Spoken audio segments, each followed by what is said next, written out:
Cam TV.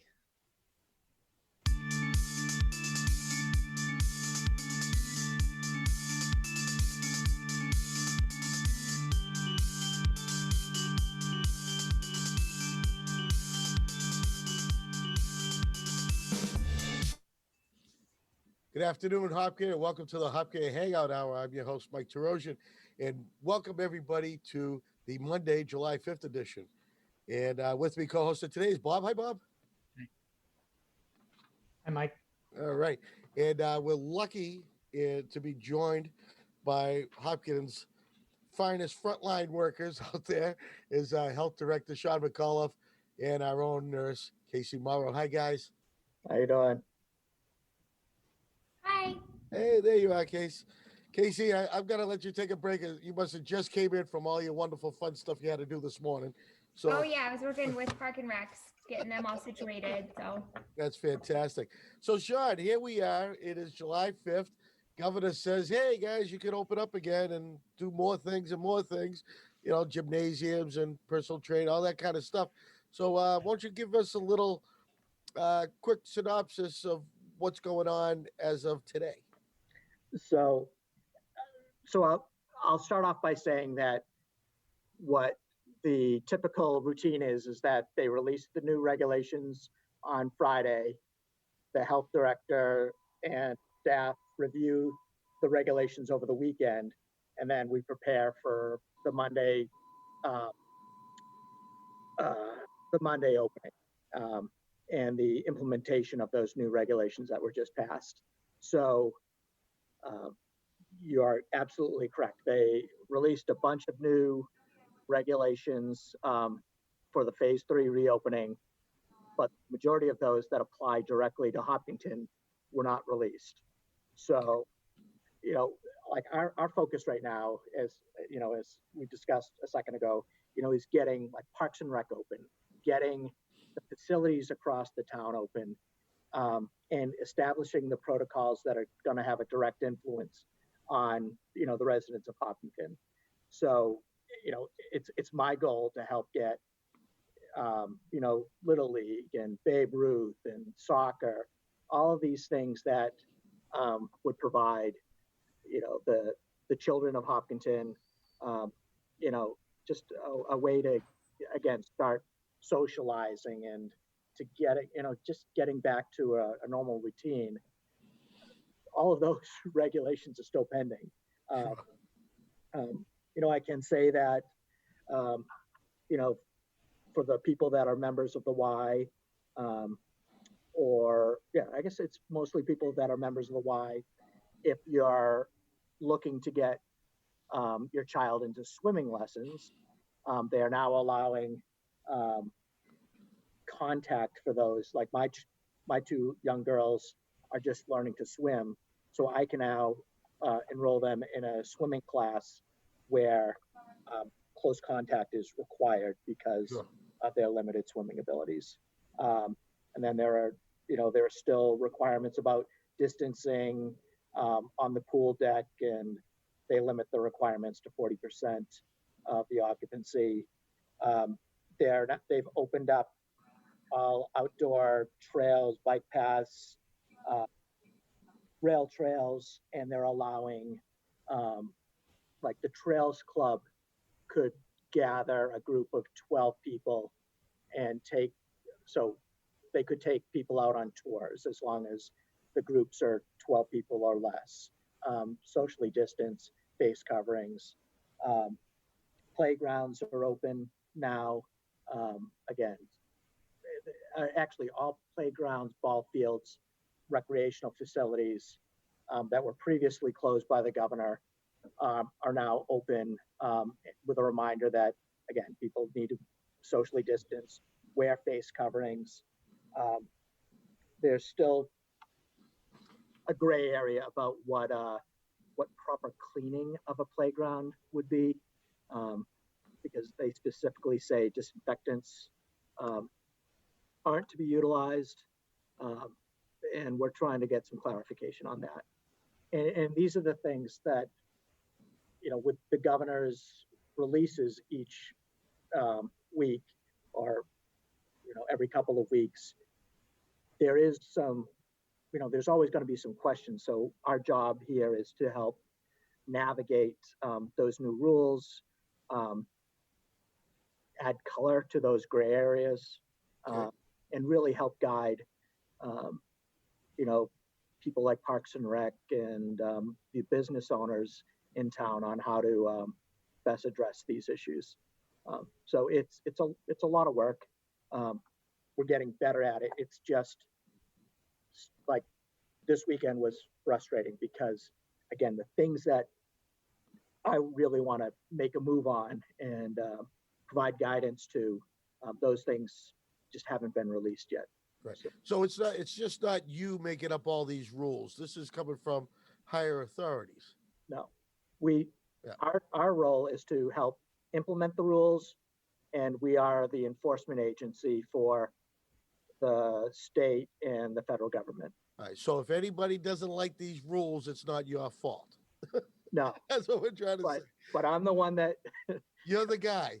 I'm the one that will be knocking on the door, or more often than not, placing a call, because our approach here is that we are to educate first, and then if you know, and it's been seen in Oxford, and I think one of the Brookfields, if you're in defiance of the governor's rule, and that's when we step in, we can issue tickets and then take other action with either the attorney general's office or the state police. But it's an interesting role. It's a new role for us.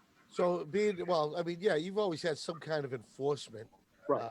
involvement, whether it was a restaurant or whether it was construction and so forth.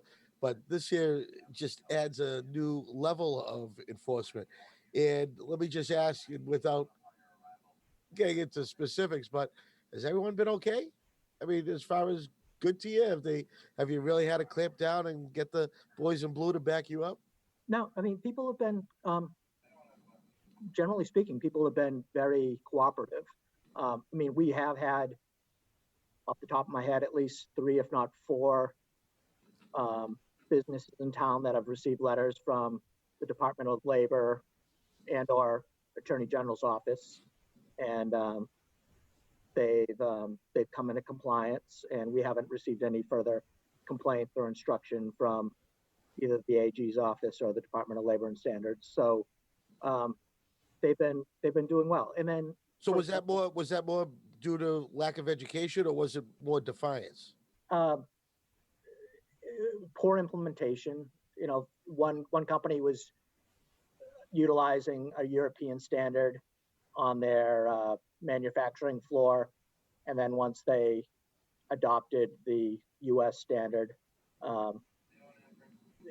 we haven't received another complaint. And it's just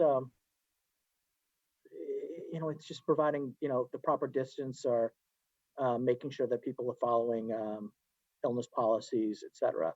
So again, and people in general, that they don't want any lost business, they don't want lost employee time. So generally speaking, they're really willing and eager to to fall into compliance, because when they're not in compliance, that's costing them money. And that's one of the things that we're trying to reinforce with people as they open is we want to make sure that we're doing this to the best of our ability, so that we're so businesses that have already taken a loss are not taking additional loss.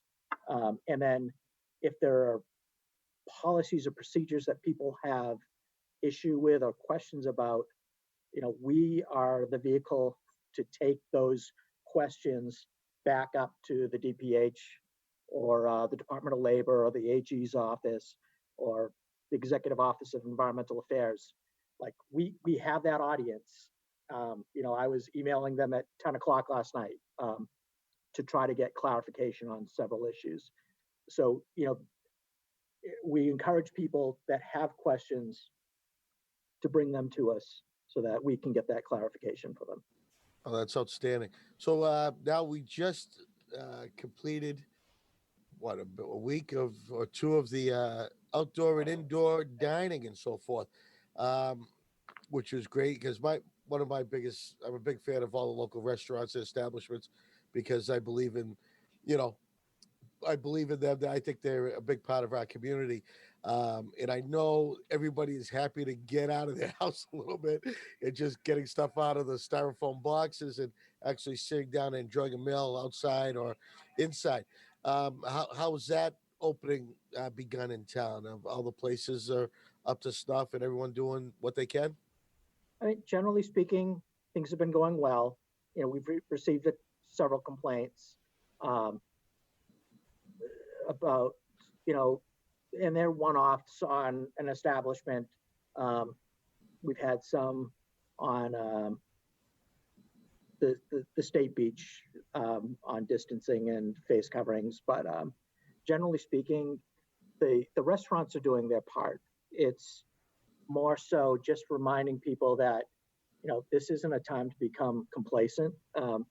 So if and to remember that we have both the governor's order number 31 requiring face coverings in effect and our local um, order requiring the use of face coverings.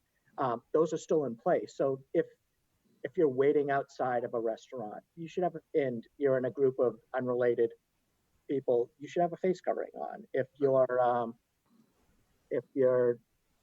outside in a heavily trafficked area, you should have a face covering.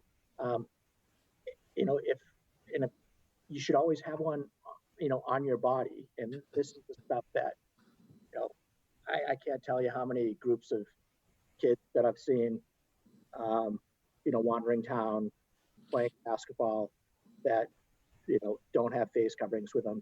And what we're trying to do is not fall back and have to deal with some of these issues that other states are. We haven't had a significant outbreak of illness in the youth population, and we don't want to start now. And and I mean, we've seen some I don't know about new trends, but we've had a number of cases. What are we up to, Kasey, now? What, 133?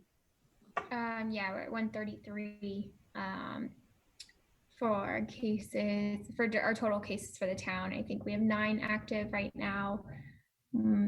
Still the same 13 deaths and 111 that have recovered. So, our most recent cases are it's a little bit of like non-compliance. It's like, you're not supposed to be doing high risk activities, and if you're going to do a high risk activity, like, you should be wearing a mask, you should be super careful.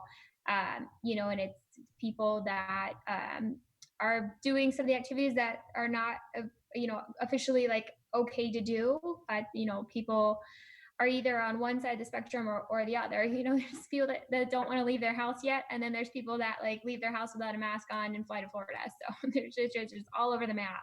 You just kind of need to bring everybody together to understand the guidance a little bit better, because it is so vague.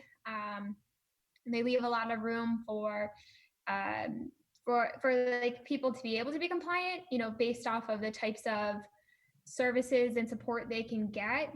There's like a minimum, and then there's like the best practice, so they're in like the language, there is the ability to kind of do like the minimum. Me and Shaun have been trying to make sure that we're doing best practice. So that was one of the things like we did with restaurants when they first started doing like the outdoor dining. Like, we did an on-site review with them, walked through their plans, had them talk it out, show us their disinfectant, and not everything there, help them put it together, their binder, and just help walk them through it, because that's not something that every town will do, but that's certainly something that we're doing to make sure that people feel comfortable implementing these new things, because they are new, they're not normal, they're difficult. And the way that the guidance is written, there's just so much room for interpretation that you can get like very different interpretations of like how to implement it. So, we spent a lot of time making sure that we are answering questions and helping people really get a feel for what they're supposed to be doing. To the point that we are into another phase, are our numbers in Hopkinton staying on the downward trend? Have we had an uptick in cases, or have we had additional deaths? I haven't been monitoring all the numbers on the town website, but as we open up, I assume everybody's watching that to make sure that we don't have that fallback position. Yeah, so we haven't had any more deaths. One of the things that we're seeing in Hopkinton as well as throughout the country is that the majority of new cases are all like middle-aged younger adults, or the people that are actually out. So not saying that it's not important for those people to stay home, but we're doing one thing right, where the elderly at-risk population is staying at home and doing what they should be doing, because we haven't had any like super elderly people have it right now, and we don't have anyone that's died after since like I think April now. So we've had a long stretch where we haven't had any deaths. So people are listening to the most important piece of the guidance, but still need to remember to follow those other small guidelines to make sure that they're not catching it. But we do have an uptick in cases. Probably in the last week we've had either like one or two trickle in daily, and they are that middle-aged adult, like from 20 to 40, like 20 to 55 is like where we're at. We haven't seen anybody 70 or older. So And I assume that you're watching that closely to see if, do you have some level that if it exceeds that level, it's going to be a concern? I mean, any case, especially any preventable case, is a concern, and that gets back to the importance to kind of refocus on our messaging and just again, we don't want to be complacent. It doesn't take a lot to protect yourself, and distancing, face coverings, and hand washing have really been effective. And it's the Commonwealth's and the residents of the Commonwealth committing to those three actions that has helped drive our numbers down. And as a state, we're doing really well. I mean, I think our positivity rate is down at something like 1.8%. All of our numbers are going in the right direction. But to stay in this, to maintain this trend, we need to be wearing, again, face coverings. And it's one of the things that like I'm learning myself, where during the winter I had heavier face coverings that they were comfortable and whatever, but now that it's hot out, I wouldn't think of wearing these. So I've purchased different types of face coverings that are easier to use in the warmer weather. And again, like over the weekend, my family and I went to the DeCordova Museum to wander around the sculpture gardens. We were all equipped with masks. We brought a picnic. We pulled aside into a shady area about 100 feet or more from many people, sat down, took our masks off, and ate. But we, and I'd say generally speaking, all of the people that we encountered at the museum were doing the same. And if we're all, again, going through these sacrifices together and wearing the mask and distancing, we're going to continue in this positive trend. And then that's going to make going back to school a little easier. And these are the things that, again, just want to continue to remind people that, we're not out of this. COVID hasn't gone away. And if we just follow these simple steps, we're going to be in a much better position. And Kasey and I will be able to sleep at night. well, at least get some sleep anyways. one thing to note about testing now versus like testing in March is that testing was so hard to obtain that only the sickest cases got it. And if one person got tested in a family, then you would just assume everyone else had it. Where now it's like you get tested, your family gets tested, your cat gets tested, everybody gets tested. Like they'll test anybody if you've even like seen a COVID person in the parking lot. Like so the testing just much more widely available. So when we get like if you see like a day where there's like 2, 3, 4, 5, 6, 7, 8 cases, like that may not be 8 individuals, like that might be one family or 2 families, which looks like it's a horrible thing, but it's just the way that testing is now, that it wasn't that way in March. And the one advantage now that we have versus March is like when people are getting tested, they already know like, okay, I'm getting tested, I may or may not have COVID, and they know to go home and isolate, they know to go home and quarantine. Like people are actually learning about the symptoms, so they're much more aware of what to do next. You know, that they're starting to learn, but we just have to adjust our behaviors to wearing the mask and getting back out there, but safely. You know, like I was saying, there's some people that still are so scared to get out and do anything, and you know, I'm scared for the potentials of like what isolation might do to like the elderly population if they're not getting out and they're not seeing friends because they're too scared. And also like kids like missing out on important social activities with each other. You know, I want people to feel comfortable to go out, and the only way to feel comfortable to go out is to do it safely. And the only way to do that is if everyone's doing it, because it doesn't just, it's not like, oh, I wear a mask, I'm protected. Like you wear a mask for other people. So we need like a team effort here.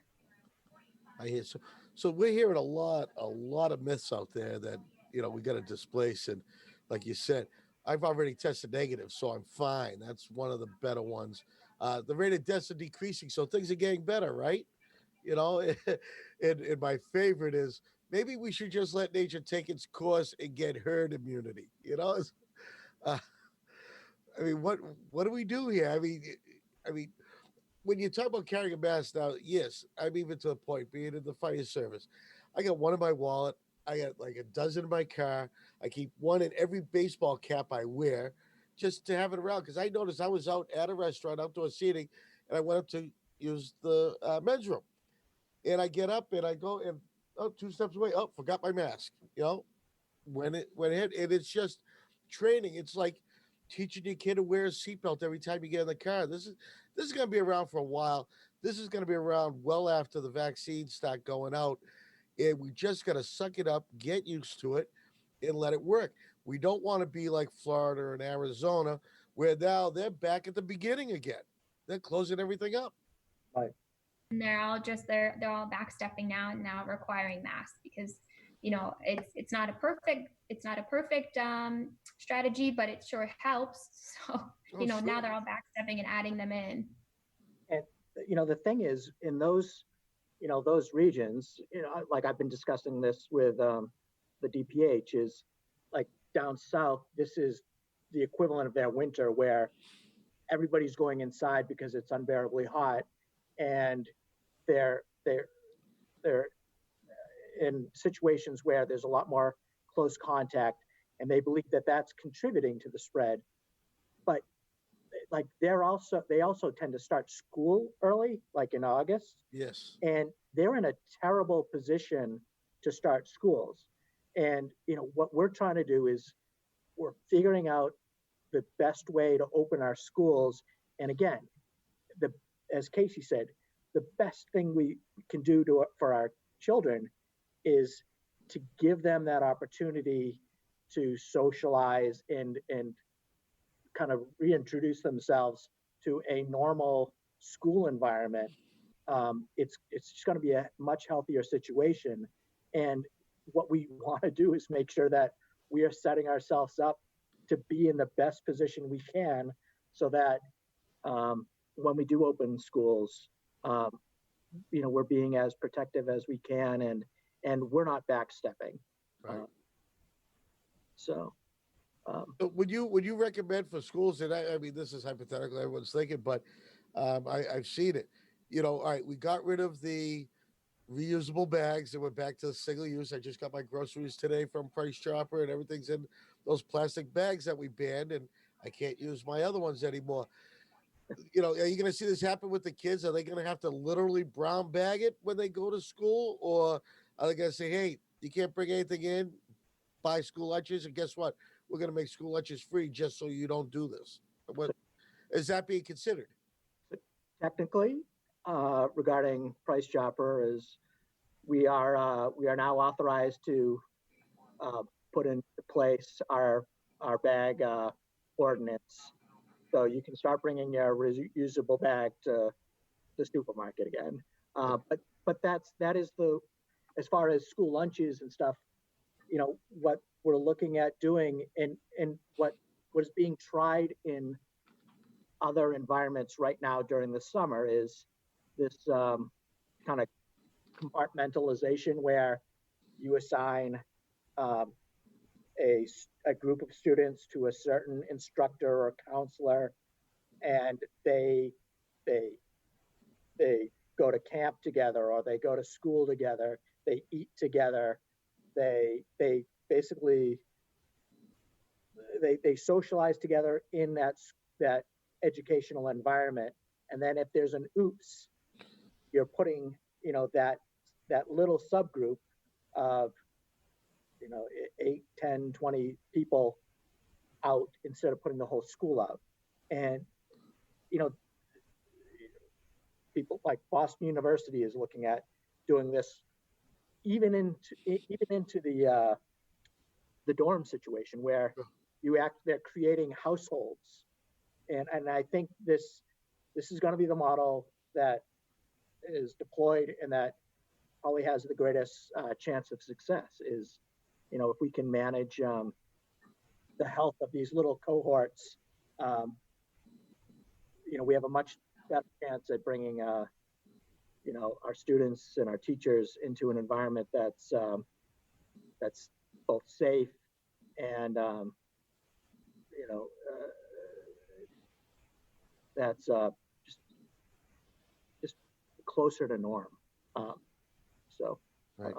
Well, listen, we just only have like 2 minutes left. And Kasey, I need to know, how was your day today? Camp's opened, and you must not, because I was out walking the dog when I came home from work this morning, and I saw the HCA getting their camp ready. I saw their drive up system. I saw them checking temps, the registration. I saw them, keeping the distance.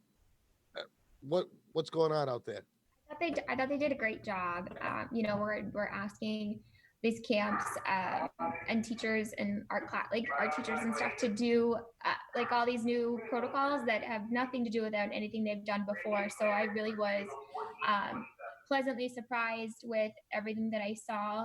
I worked with Park and Recs this morning, and like every student arrived with their mask ready to go. They had completed their attestations, knew exactly what to do.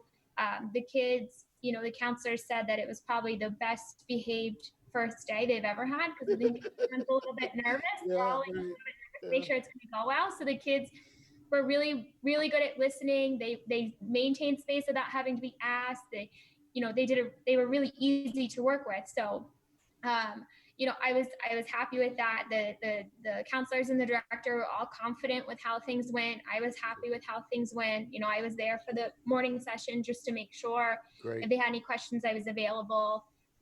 I drove by HCA. I was also pleasantly surprised. I saw the kids at each end of a 6-foot table with their masks on, doing their activities with their own supplies. So I really, really am happy with the way things are going. That's outstanding. Well, Kasey and Shaun, thank you again for taking this 30 minutes out of your, what I know is a busy, busy day for you guys. And, we'll talk again offline, have you back again next week and so forth. But I have to go to our next segment. And thanks again. So we're going to send it off to Jim and Tom, who has a special guest talking about the animals in their backyards. Hello. Thank you so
I'm just curious. So now this is a cliche, right? You always hear about people, like when people say, "Oh, I'm going to be an artist," their family says, "Oh, that's really nice, but you know, you need to be able to make a living too." So did you have a supportive artistic environment? Well, I had a supportive artistic environment and family. And of course, my wife and family are very supportive. I also have a finance degree from SUNY Albany. So again, not so much that I was into art before that, but I went to business school, got the degree, was a stockbroker for a while, and then basically decided this isn't for me, and I'm going to be a sculptor full time. Right. Wow. Was it scary making that transition, or did you feel comfortable and you're confident? Oh, absolutely. It was very scary. It was a tough time. Again, I was working in the stock market. I ended up quitting, doing a cross-country, actually hitchhiking trip from basically the perimeter of the United States, about, 10,000 miles or so. Mm-hmm. And someplace in Utah, I decided I was going to be a sculptor without really any experience or classes or any background. Funny story is the only class that I dropped out of in college was actually an art class, my only art class in college. It was just a bunch of frat boys that were in there for an easy A. I'm like, yeah, this is not for me. Wow. Now, were you married to Linda at that time? No, we didn't get married until 98 or so. Okay. So That's I great. graduated college in 91. That's a great story, Michael. Thanks. Now, how did you come from New York to live in Hopkinton? I hear that little bit of a New York accent there when you say New York. Sorry, I just had to point that out. Well, I studied at Boston University. I traveled around the world a bunch and then finally ended up at Boston University doing a sculpture program there. And had my first studio at the old Danforth building in Framingham, right on Route 135, which was the Mill Buildings. Yeah. And then looking to buy a house, we lived in Framingham for a while and then came out to Hopkinton, which is, beautiful area. Yes, definitely. Yeah, I went to BU as well, so it's nice to see a fellow alum. Absolutely. All right. So I'm curious because I have no idea what it takes to actually make a sculpture. Now, I see a lot of your pictures do a lot of work with with bronze and things like that. And I am just curious if you can share with us any of the technique, not yet talking about the concept, right? But just like how do you take your vision and get it from your mind into this large cast? I believe they're cast sculptures. Yes, it is a very long process. Some of the larger pieces have taken 5 to 7 years. Some of them are much quicker than that. I'm going to screen share here. Okay. Yeah, we would go here. So basically, I sculpt in clay, make a mold, and then cast into bronze and other materials. And so one of my newest pieces, which is a sculpture that kind of talks about our the pandemic and social distancing. I'm not sure if you can all see this. We can. We see it. It's a mask that has a face on it. Yeah. So this one is currently called Life Mask. It is my newest piece. You're looking at the clay sculpture there. So I, again, through various different methods, come up with the idea. So this one creates a face in the shape of a mask. So really talking about the humanity behind the social distancing and the mask and all of that. So you see the earliest rendition of the sculpture in clay, and then we make a mold, which is sort of if you think of a Jello mold, where you pour or press something into it, it takes that shape, it hardens, takes that shape, and then becomes a final product. And that could be in resin or bronze or plaster. Many of your viewers may have cast in plaster or chocolate or something else of that nature. Mhm. You can cast in just about anything. Yeah. When I was in high school, the movie Conan had just come out with Arnold Schwarzenegger, and I Right, really right. liked his sword. So Sure. in shop class, I did a cast with aluminum, and I made like the sword hilt. Oh, nice. Yeah, but I never had a blade, so it really wasn't that useful. Hmm. Now, do you lose the clay sculpture in that process, or is that able to be preserved after you make the mold around it? Well, the clay is not permanent, so there would be no reason to keep it. I try to be as green as possible, so all of the clay is actually recycled to make a new sculpture. So the clay that you see here might have been George Brown, the sculpture on the Common. It might have been, any number of things before this. And it's just Right. amazing that, all the spirit of different things that has been goes into the newest sculptures. Right. Oh, that's so interesting. And by the way, I know that at one point you were inviting people to make suggestions for a name for that piece. And I just want to say, Life Mask is a great name. I really like that. Thank you. Yes. Now, And we got some really great suggestions and thoughts about the sculpture. Yeah, I like it. Is the clay fired, or does it stay kind of like wet and then you reuse it? No, so it's not fired. I don't use ceramic clay is the clay that you would think of as being fired, like ceramic mug or plates or pottery. So when you fire it, then that becomes a permanent object that can't be reused. This particular clay is more like a wax. And so I actually formulate my own clay material, the chemistry composition of the clay. And so I can make it harder or softer depending on the requirements that I need. And you can actually heat it up, make it liquid, paint with it, pour it, do all kinds of crazy things with this particular clay. No kidding. That's amazing. So it is pretty amazing, yes. All right, Tom.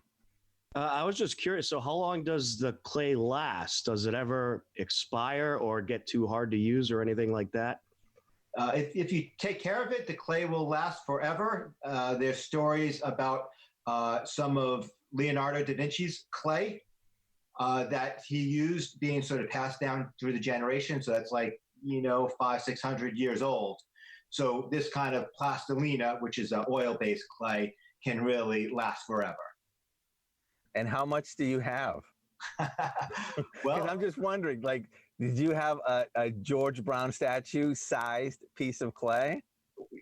Yes, I do. So early in my career, I actually bought 2,000 pounds of clay because, you could do it and it's a whole lot less expensive that way. And so I've just been recycling that clay over and over again. So when I do the big pieces, it's actually mostly not clay.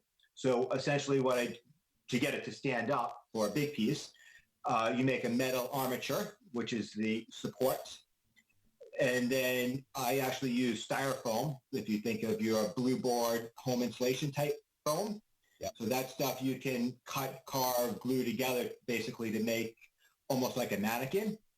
And so I actually make, if you can think of it as a mannequin with the metal wire as the skeleton. Yeah. And then I can actually bend and shape each of the arms, each of the limbs to, again, have the exact pose that I want. Again, similar to a mannequin. And then the real art comes in when you sculpt the clay over top of that styrofoam base. Right. I'm just curious, when you have a clay piece and you're putting something like resin or something surrounding it that's going to be a bronze piece, what kind of material is used? Because it has to withstand the heat of melted bronze, right? Yes. So there's two processes: a cold cast, which is a resin, And then the bronze is poured at 2,000 degrees Fahrenheit. So you're correct. So you have to you use what's known as the lost wax bronze casting process, which you may have heard about on PBS or some of these other historic shows. They've been doing bronze casting for over 5,000 years. Mm-hmm. So it's very, very traditional. So typically, when I do my pieces, I make the clay sculpture, make a mold, which is a negative, almost like a Jello mold. Yeah.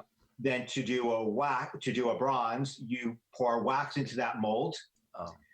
Then take that out, make a ceramic shell, which is almost covers the front and the back of it.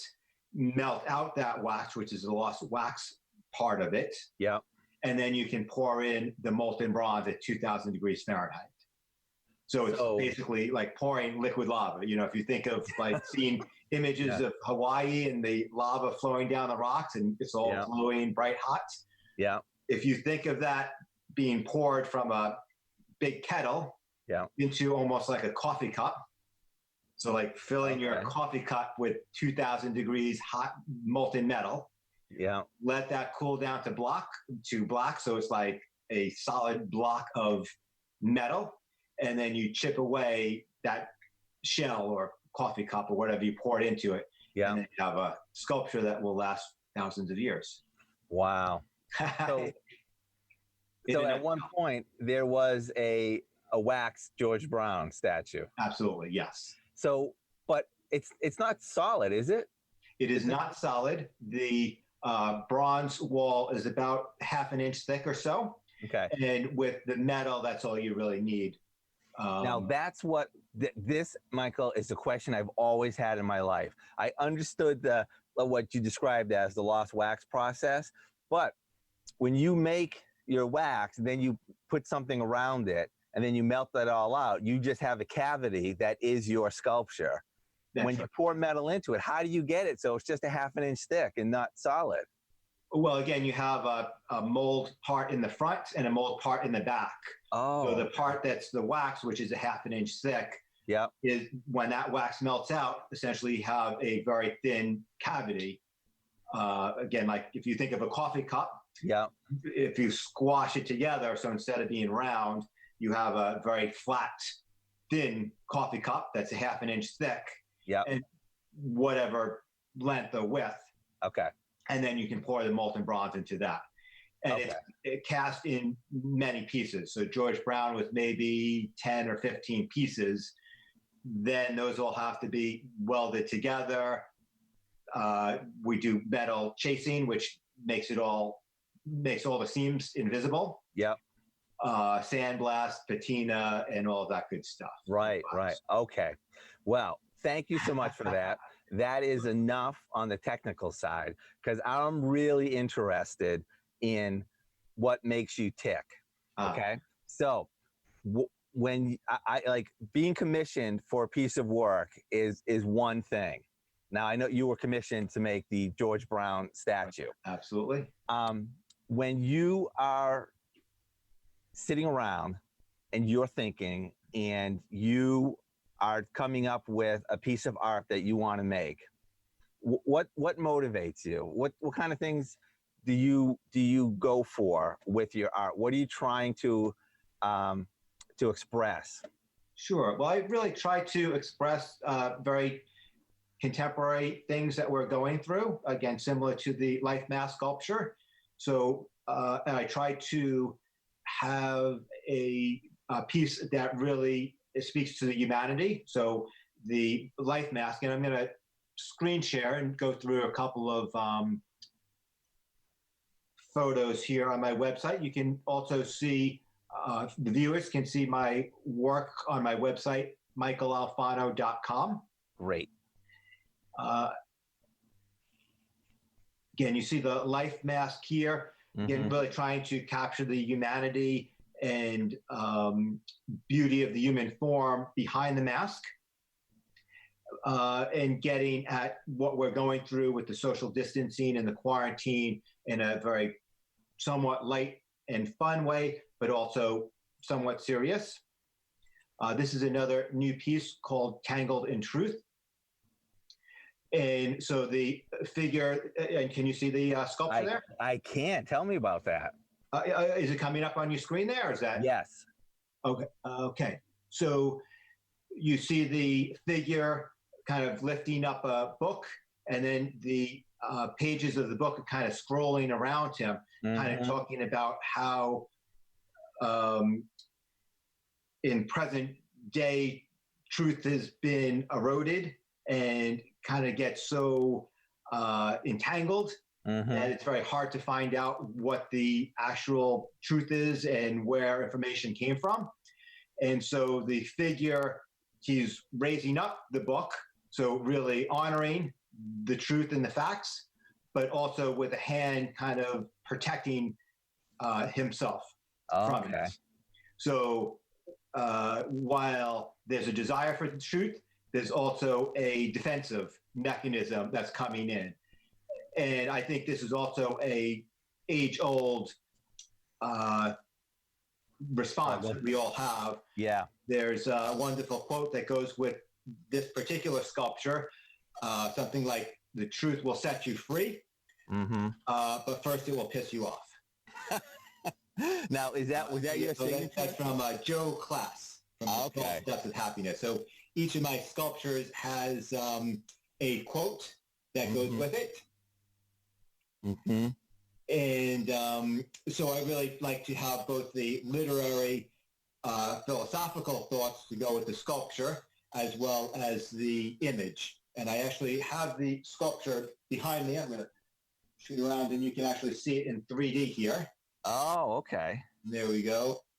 And so you can see the book and the hand being held up there. Yeah. A little bit of show and tell. Oh, that's not. Now, I noticed on the picture on the bottom of the scroll, there were letters. Is that your signature on the bottom of the Actually, scroll? at the bottom of the scroll is actually the word truth. Okay. And I don't know that I can get I can try to screen share again so you can get it. But it says truth. And so essentially, as it scrolls through all of its different permutations, we hopefully get to what is the truth. And the truth can be very fluid, and it can be very different for different people. Right. And this was a piece that was not commissioned. It was something that you're just expressing. That's right. Yes. So many of my pieces are pieces that I do on my own. Again, they, to try to sell them or what have you. So, really speaking to the contemporary thoughts and processes and things that we're going through. Right. Is that multiple pieces put together, or is that one single piece? This particular one is cast in one piece. Okay. The one that I was showing you is the first resin sculpture, and then I'm actually casting a bronze. Oh, I see. The bronze is quite a bit more expensive than the resin. So, many people go with the resin. It looks very similar, so you can really enjoy the sculpture for a fraction of the cost. Right. So you were saying that some of these can take over 5 years of your time to work on? Yes, they can be. Again, I'm going to screen share here, and just let me know that the pictures on the website is coming up. Okay, so you should be seeing the website here again. Yes. Okay, so this is a recent piece that I did of Milton and Rose Friedman. Milton is he passed away a number of years ago. He was the Nobel laureate in economics. And so this is a life-size sculpture of them at their foundation headquarters up in Vermont, in Fairleigh, Vermont. So this was actually installed in October. We were supposed to have an unveiling this May, which has been postponed until next fall. And there's actually another view, quite a that's really panorama. Cool. There. So this one took a bit over a year or so. So similar to the George Brown sculpture. Okay. I'm just going to pull that up if the Yep. viewers don't remember it. So again, there's George Brown on the Hopkinton Common at the start of the Boston Marathon. Yes. And let's see here. And George Brown has been staying safe behind the mask. Oh, yes. We heard this story. Yeah. Yes. So that was put up with a 26.2 foundation and Tim Kilduff. So it was very exciting. That's really cool. You know, it makes you think. Yes, definitely. And so many of my other monumental pieces are in Massachusetts and local areas. So this is a sculpture of the LaRusso family, which is in Barnstable at the Historical Society. And so while they were raising money and different sort of political things going on to secure the location and whatnot, this particular sculpture took about 5 years or so. Not so much all sculpting, but also the making the maquette, getting approval, so on and so forth. Yeah. And if you remember with the George Brown sculpture, it was actually at the police station for about a year before it made its way into the common. And is the LaRusso family a functional bench? Would somebody go up and sit next to them? Yes, they can. Yes. And that's the fun thing about many of my sculptures. They can be functional. This is another one called Peace Offering. Again, very timely. So it is a functional bench. It's about 6 feet long and 19 inches high. So it's a comfortable height to sit on. So it features a dove and a hawk. So if you see the dove on the right-hand side of your screen, and the dove on the left-hand side, sort of towards the bottom of the sculpture. So again, talking about war and peace and the hope that people will sit and dialogue. And where is that piece? Well, there's one here at the high school, at the Hopkinton High School, which is in the front lobby. There is also one on the Newbury rail trail program. Okay. I asked because I know that bench. Nice. Yeah. So I'm interested on the bottom on the right with the can that's pouring the face out. That one. That looks intriguing to me. Yes. Tell me about that. This one is a lot of fun. It's called Poured. And so talking about pouring your creativity out into the world. So you can see the can of paint kind of flowing over the face and pouring your creativity out into the world. A recent series kind of talked about the act of creativity. So in making the sculpture, I was also featuring the creativity that brings about the art. This is another similar one that's also very interesting called Stroke of Genius. Oh, wow. Now, what is that material? So this one is in the resin and it's been painted. So it talks about creating your perfect masterpiece in one fell stroke. So if you imagine from the can of paint, the brush creating the artwork from the can of paint to the brush in one stroke. And, we hear stories about Beethoven writing symphonies, perfect. Sometimes we nail these things right off the bat. And it's, the artwork is done in a few hours or a night. And it's like, wow, where did that come from? And sometimes it takes many years. Who's your model for that? Well, I try to, so again, like the George Brown sculptures, many of the portrait sculptures are specific people and very specific models. So I did Ted Kennedy, Barack Obama, a number of other people where I really need to nail the portrait. These ones, I am trying to get more of a universal face and a universal look. I see. This is another recent one, again, talking about our, the hope for our country and finding a good solution.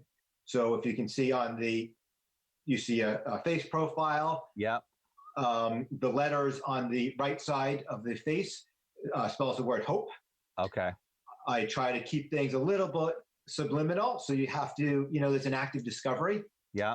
It's always nice when people see a piece of art and they have it for a month or two and they're like, oh my gosh, I never realized that spelled hope on the face, And it's like, there's this real discovery.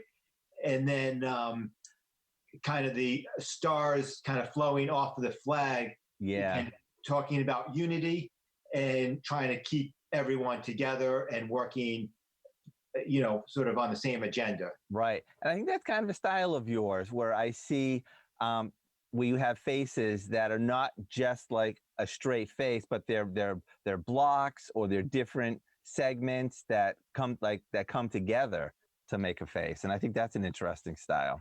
Yes. Again, that's the exciting part of it, is being able to make some interesting pieces. Yeah. That, keeps you compelled. There's another new piece. This one is called Self-Reflection. Again, the self-reflection that we've all had during quarantine, being socially distant from everyone else. Yeah. And so you see on the right side of the screen, this larger face, and then you can see two smaller faces on the left side, one facing up, one facing down. Again, the sort of act of self-reflection.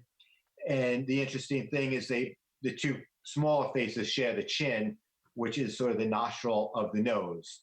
So being able to use these anatomical features to create different features and blend together different faces or different figures.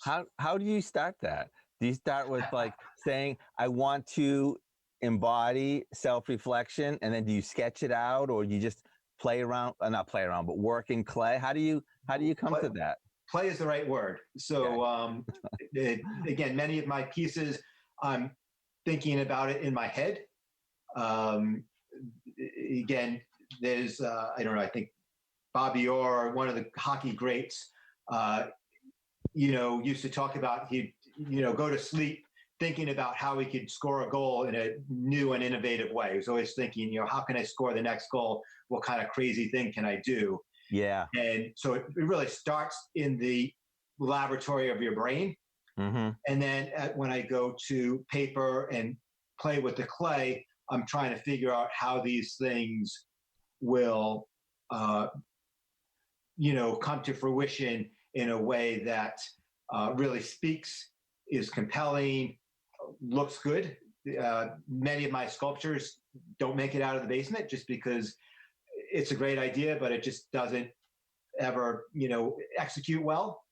Yeah. And so that, that's a challenge. We have shows that go like that too. I bet, yes. That never make it out of the basement. All right. Hey, if you wouldn't mind just stopping your share, we have used up all of our time. And I just want to tell you, it's been fascinating listening to where your art comes from and some of the process behind it. And thank you so much for sharing your talent and your time with us.